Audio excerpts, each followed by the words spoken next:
Hi guys, welcome back to another crash course video for FTC Inc. and Metal 5773. Today we're going to talk about our Connect branch and how we connect with professionals and get our message across. So we'll first talk about Connect emails, how we do this. First off, how to write one, and we'll talk about what we include, how we draft it, and who we appeal to, and how we form this entire thing. So first of all, you want to know who you are. So you want to describe yourself as like, we are a robotics team. This is our purpose. We do this. Give some context to make you more credible. So when you're sending emails, it's so much easier for them to understand who you are and what kind of person you are in terms of giving you support and whether it's worth their effort and time. And in this who you are part, you want to keep it really towards your overall. You don't want to be too specific about we are this team consisting of these people and write the names. You don't want to make it too lengthy. Just give a brief breakdown of really who your robotics team, maybe what school you belong to if you're affiliated with one, right? How long you've been in first and what challenge you participate in. All these type factors contribute, but make sure you want to make it specific, but you don't want to make it too specific, as has to be really a brief breakdown of who you are, just to give them a glimpse of what type of person you are and whether it's worth their time and effort. Now leading into your purpose. So when you're drafting this email, there's definitely your purpose in towards doing so, and you want to make sure you get that across. And to do this, we especially use keywords. We would like through this email, we hope to, right? These type keywords to set up what our purpose is, so that it's easier for them to understand. And you want to make this as clear as possible. Avoid having like so many long sentences and coming in one point finally to your purpose. It's really hard for them to follow, and with whoever you're reaching out to, especially if reaching out to companies, they don't have much time to really look through, read everything. So you want to make it as short and sweet as possible and make sure it stands out. You don't want to cover it in like a huge box of text, because it's really hard identifying there.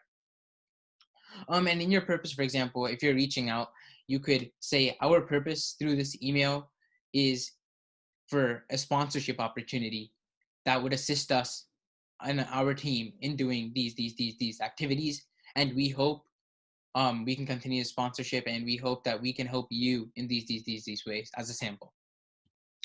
Now moving on to achievements, you want to make sure your credibility is at par, especially when you're asking for someone's help. And being companies who already have their own status and already have their ongoing projects, lending support is a huge thing that matters to them. And especially when you're on the dependent side, you want to make sure you can do everything you can to appeal. And one way you can do this is through your achievements. And here you want to make sure it's as normal, sweet, and short. You don't want to keep it really lengthy, but make sure it's pinpointed achievements. You don't want to include everything you can just because you're going to include achievements. Rather, highlight a few events, maybe especially recognition, news recognition, for example, or overall impact. If you inspired a group of people, you can include those type things. You don't want to say everything though, because that makes your email unnecessarily lengthy, and your achievements should relate to what you're asking. If you are a robotics team asking for sponsorship, you shouldn't be focusing on other aspects that don't relate to your goal of gaining a sponsorship. Right? It's basically like any business example.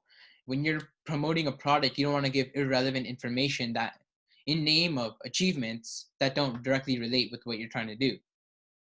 So you want to make it clear and concise and include key achievements, not everything, right? As I have already repeatedly emphasized, they don't have much time. Whoever's going to read this, keep it sweet and short. Make sure they come across this and do a good appeal. Why are you emailing? It's pretty similar to your purpose, but more here, what you want to do is you want to show how you are slightly dependent on them to make them feel more in the giving side. Especially when you're doing achievements, you have to make sure that you're not saying, oh, we've done this, and just make yourself seem like you're top notch, and then it's going to really be like you don't need their support.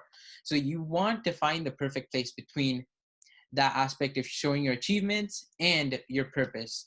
And this is where it comes why you are emailing. It's essentially similar to your purpose, but the minor huge difference is actually going to be the way in which you present this part. Here, you want to show that you're kind of dependent on them and how much their support would mean to you. This is basically where you go full out in terms of how much your support means their support means to you and what all you will do using their support to attain your purpose.